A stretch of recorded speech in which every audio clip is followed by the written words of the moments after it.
Ladies and gentlemen, boys and girls, aliens and predators, yes, I am back and I'm showing you a FIFA gameplay, which I hope you enjoy. This is a cut-up Ultimate Team gameplay, and it's a pretty close game. I hope you guys enjoy it. Many close moments, many goals.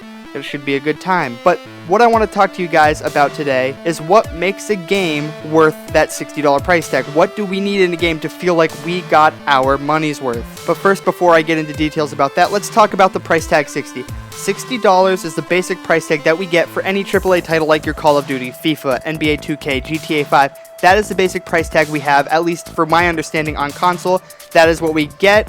No DLC, nothing extra. That is the basic price. That seems to be the main price for every game developer out there and or publisher that is making these games.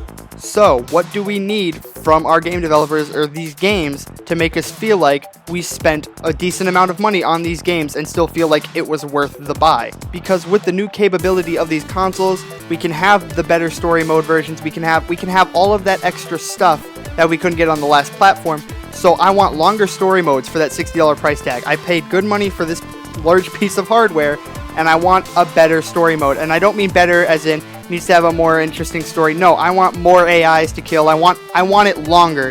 In order for me to be paying $60 for a game with just a single player, we're not talking about Call of Duties or NBAs or FIFAs or any of that stuff, just a single player game like Witcher, like Batman Arkham, without DLC, I want at least 25 to 30 hours of gameplay, and that's if I 100% the game. I want side missions, I want all that stuff.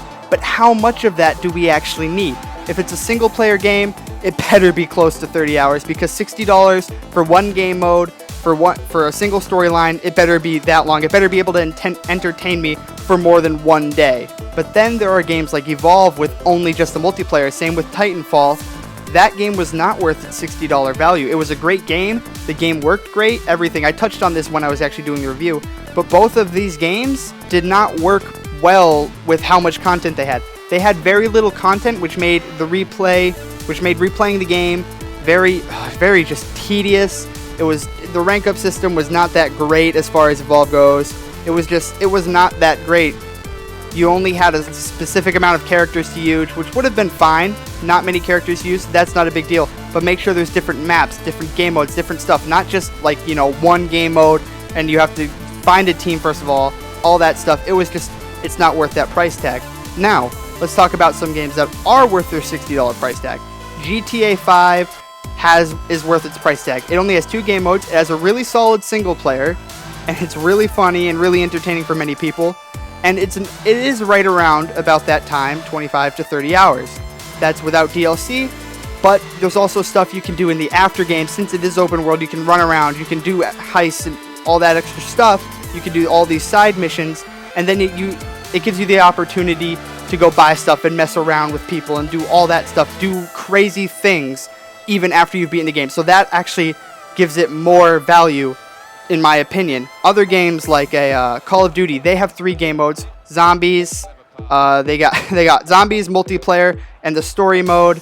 And I think that's perfect setup right there. 3 game modes, both with an equal amount of content. The campaign doesn't last too long, but the multiplayer will, trying to rank up and everything. Also, another thing about Call of Duty is zombies mode continues and continues and continues. That doesn't stop until you win. So that's another thing to beat. Now, Advanced Warfare has 4 modes, which I think is even better. They have the Exo Zombies, they have the Survival, they have the multiplayer, and they have a fairly decent solid campaign. So what kind of model do you guys look for when you purchase your game? What makes it worth that $60 price tag to you? In my opinion, the Batman Arkham Knight game that everyone's raving about right now, even though some people are saying it wasn't that great, I think that's a perfect example of how a game should be built. It was a very long story. All the Riddler missions and all the Riddler trophies and stuff like that took you a while to get. That's what my idea of a perfect game is. It doesn't need a multiplayer. But that's all I got for you guys today. I'm out.